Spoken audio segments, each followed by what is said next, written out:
midoobe adduunyada horu maray asaageena gaarnay Soomaaliya islaamina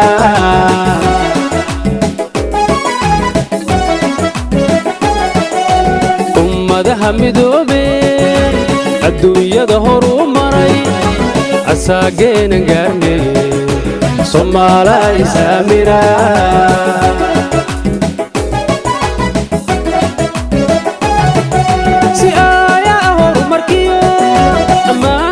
nabadgelyadu dhulkeena u iftiimiya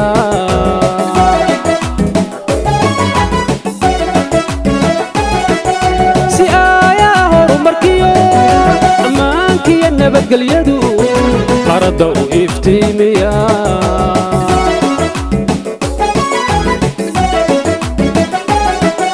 ujeedada murtidu